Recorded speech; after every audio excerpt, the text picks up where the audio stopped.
አሰላሙ አለይኩም ወራህመቱላሂ ወበረካቱ። የዛሬ ተረኛ ደግሞ እነ ተውፊቅ ናቸው ማለት ነው። ተውፊቅ እንግዲህ ሙስሊም ሆናችሁ እንደዚህ አንድ ሴት ለሁለት ወንድ የምናቀው አራት ሴት ለአንድ ወንድ ነበር እና ምንድነው እናንተ ሙስሊም አይደላችሁ ወይ? እናንተስ ምንድነው የምታስተምሩት? ቆይ ለህዝቡ ሼር እያደረጋችሁ አድርሱልኝ። እኛ በምንሰራው ወንጀል አሁን ላይ ኢትዮጵያ ላይ እንግዲህ ከተያዛችሁ ወደ ሞት የሚሸኝ ከባድ ቫይረስ መጥቷልና ለዚህ በሽታ ዱዓ ማድረግ በበቃ በዘር በምን በፖለቲካ ለምንገዳደልበት ሀገራችን ላይ በጣም አስቸጋሪ ሆኗል። ለዚህ ዱዓ ማድረግ ሲገባን አሁን ላይ እየመጣችሁ እንደዚህ አይነት ቪዲዮ አንድ ሴት ለሁለት ወንድ እየተጋተታችሁ ምንድን እያስተማራችሁ ነው ለህዝቡ? እስኪ ቪዲዮዋቸውን እስከ መጨረሻው እና እናንተን ፍረዱ ማለት ነው።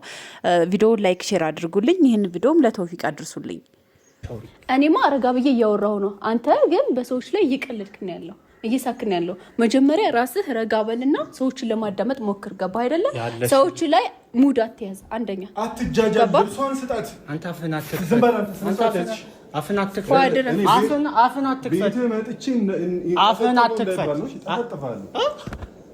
እንደውን ሁሉ ታወራለህ እንዴ? ዝም በል በቃ።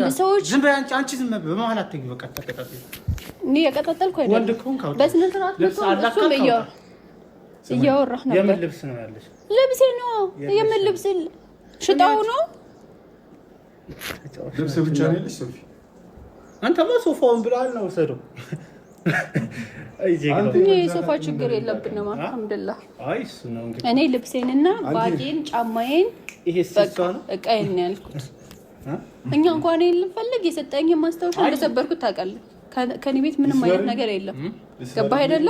የፎቶ እዚህ ግድግዳ ላይ የተለጠፈ ፒክቸር ምናምን ለኛ ብርቃችን አይደለም። ማሰራ ከፈለግን ደግሞ እንችላለን፣ አቅማለን። የሚቀርቀታልሽ አይ የሚነገረው ነገር በቃ ለሰው ክብር የለውም። ገባህ? እኔ ጋር መተሽ የሆነ ነገር ማድረግ ያስደስትሻል? እኔ ምንም ያስደስተኝም። እኔ ታውቀኛለህ፣ በደንብ ነው የምታውቀኝ። እኔ ገባህ አይደለ? እንደዚህ መጣላት ምናምን መመላለስ ምናምን አልፈልግም።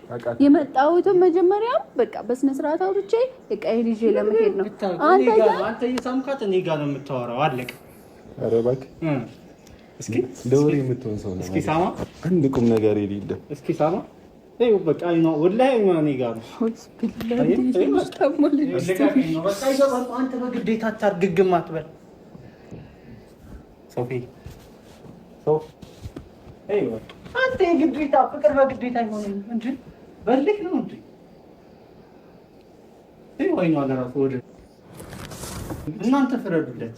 ከጀርባ ነው ይኸው በቃ ይኸው ወደዚህ ነው በቃ ይኸው ግዴታ ሴት ልጅ እኮ እንደዚህ ታረጋት ፈገግታ ማሳየት አለባት። ኧረ ቀልድ እንግዲህ እንደዚህ ያደርጉ በሴት ንግድ አብዛኛው ሙስሊሞች ወንዶች በተለይ ወንዶቹ የሆነች ቆንጆ ሴት ይፈልጉና እንደዚህ አይነት ዶላር ሲያጥራቸው ብር ሲያጥራቸው የሴት ንግድ ጀምረዋል ማለት ነው። ብዙዎቹን አይታችሁ እንደሆነ ከኢሳም ጀምሮ ባለፈው ቪዲዮ ሰርቻለሁ። ተመልከቱ። ጉድ ብቻ መጠቀሚያ ነው። አንተ ድሮ ተጠቀምክባት አንዴ? ምን ተጠቅሜባታለሁ? ይወስዋለች ተዘውል ራሷ አለች። አሁን እቃውን ስጣት። ሌላ ፊልም አትስራ። መተውሰደው ገብተው ሰደው መታስዋልክ ገብተው ሰደው ቶፊቅ ሁለታችሁንም ማለት ነው በኩርቱ ፔስታል ይዤ አንድ ላይ ነው ሞጣው። ከነገር ኮሜዲ ላይ ያመጣሽው ደግሞ ዛሬ እሷ ለራሱ ስለዚህ መቀለጃ ታረቂ ሁሌ ካሜራችሁ ሽሩሩ ልትሉኝ ነው? አይ እንደዚህ አይነት ባህሪ እንዳለ ስለምናውቅ ነው። ከኛ ላይ መጥፎም ካለኔ ፍቃድ ማንም አይገባም አይደለ? እስከ ዛሬ ምን አገባሽ? እስከ ዛሬ ይመለከትሻል አይመለከትም። ከኔ መኝታ ክላስ ዘው ብለህ ስትገባ ደግሞ ያኔ ክብሩን አታውቀውም አይደለ? ወንድ የለም አይዛ ሰዓት። ኧረ እባክህ እና አሁን ታዲያ ቅምጣለች ወይስ ምስታለች? እሺ አንበሳ ነው ቃልታ ሶስት አስመላሽ ኮሚቴ መሆኑ እለኔ ምን ነገር ልወስድ አይደለም የመጣሁት ልብሴ ልወስድ ነው የመጣሁት። ኮሚቴ ይዘሽ ነው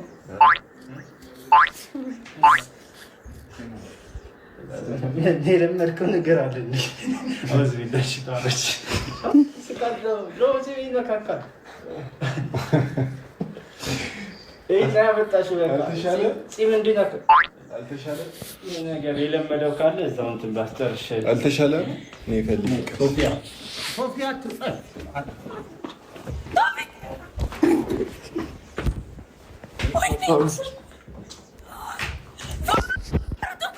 ተለቀቁ ልቀቁት።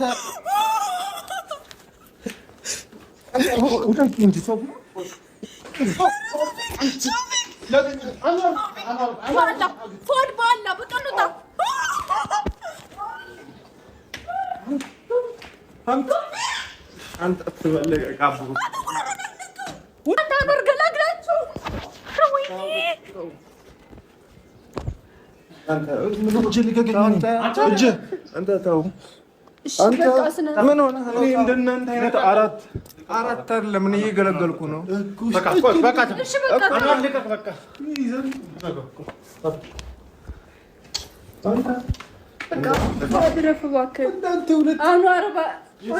አንተ እየገለገልኩ ነው። መምታት ሌላ ነገር ነው። የሶፋ እግር የሚያካክሉ ሁለት ልጆች ትዘላላችኋል።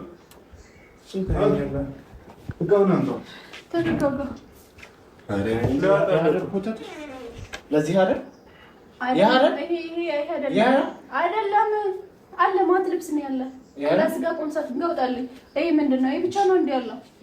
ሰጣው ፈጣት ለምስጥህ ልብስ እናስወጣልኝ። ይሄ ብቻ አይደለም።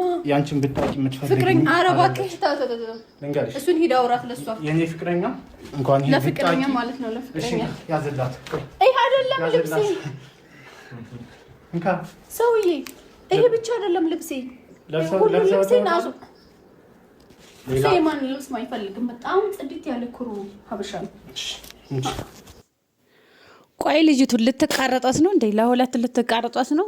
ከወገብ በታይና ከወገብ በላይ ወላሂ በጣም ያሳዝናል። እና ሊላሂ ወኢና ኢለይሂ ራጂዑን። በፊትም ተውፊቅ በነገራችን ላይ በእንደዚህ አይነት ነገር ይታወቃል። በፊትም የሆነች እንደውም ታስታውሳላችሁ ሙስሊም ያልሆነች ልጅ ነበረች። እሷ ነበረ እንትን ሲል ማርያና ማለት ነው። እሷ ነበረ ሲገትት የነበረው። አሁን ደግሞ በእሷ አልሳካለት ብሎ ያው እሷም ሌላ በሃይማኖቷ አግብታ ወልዳለች መሰለኝና ደግሞ በዚህ ሶፊያ በምትባለው ከሶፊያ ቀጥሎ ደግሞ አሁን ሌላ መጀመሪያ ሲያመጣት ፍራንክ ነው እህቴ ናት ምናምን ብሎ ነበር። ከዛ አሁን ደግሞ መልሶ ፍቅረኛው አርጓታል ማለት ነው ከሶፊያ ወዲህ እና ያው የሚሰሩት ሲያጡ በቃ በወንጀል እንደዚህ አይነት ምንድን ነው እናንተ የምታስተምሩት? ቆይ ምን የሚያስተምር ነገር አለ? አሁን የምትሰሩት ነገር እናንተ በዚህ ነገር ብር ልታገኙ ትችላላችሁ፣ ዩቲዩብ ሊከፍላችሁ ይችላል። ግን ቢያንስ ለተከታያችሁ ሊያስተምር የሚችል ነገር መሆን አለበት። ምንም የሚያስተምር ነገር የለውም። ያለ ኒካ እንደዚህ ስትተቃቀፉ ስትጃጃሉ ማየት ያስተምራል ወይ? እንደገና ደግሞ አንድ ሴት ለሁለት ወንድ ስትጋተቱ ወይም ደግሞ በእስልምና ልክ ፍቅረኛ ይቻላል አይነት ነገር ስታስተምሩ ይሄ ነው እንደ ቆይ አስተማሪ ነገር የሚባለው ለእናንተ ማለት ነው። እና ምን እያደረጋችሁ ነው? አላህን ፍሩ፣ ይቅርባችሁ ማለት ነው። ቢያንስ እንደው ከሰራችሁ እንኳ ቢያንስ ህዝቡን ሊያስተምር የሚችል ወንጀል ላይሆን የሚችል ነገር ስሩ። በቃ በሴት ንግድ ይቅርባችሁ። የሆነች ቆንጆ ሲታመጡና ፍቅረኛ ያና ከዛ ልንገባ ነው ከዛ ተጣላን በቃ ማትቀባጥሩት ማትቆፈሩት ድንጋይ የለም። ህዝቡም ያው እንደ አይነት ነገር ስለሚወድ ተው የሚላችሁ የለም። ቤተሰብ የላችሁም፣ ተቆጨ የላችሁም። ከዛ ያልሆነ ለወጣቱ ያልሆነ ፈሳድ ነገር ታስተምራላችሁ ማለት ነውና የኡስታዞችን ቻናል ግን አንድም ሰው የሚከታተልላቸው የለም። እና ያለንበት ጊዜ በጣም የሚያሳፍር ነው ወላሂ። አላህ እኔ እንጃ። ከዛ ይህንን የማይተው እንግዲህ በላውም በወንጀላችን ልክ ሆኗል። ያው አገራችን እናንተ ከሀገር ውጭ ሆናችሁ የሀገራችን ሁኔታ ብታዩ በጣም ታዝናላችሁና ለመኖር ሁሉ በጣም ነው የሚያስጠላው ማለት ነው። ነገሩ ሁሉ ድብልቅልቅ ብሏል። የኑሮ ውድነቱ፣ ጦርነቱ፣ ከዛ ደግሞ ሌላ ነገር አሁን በሽታውና አላህ ብቻ ደዋ እናድርግ እህቶቼ ማለት ነው። ደዋ እናድርግ።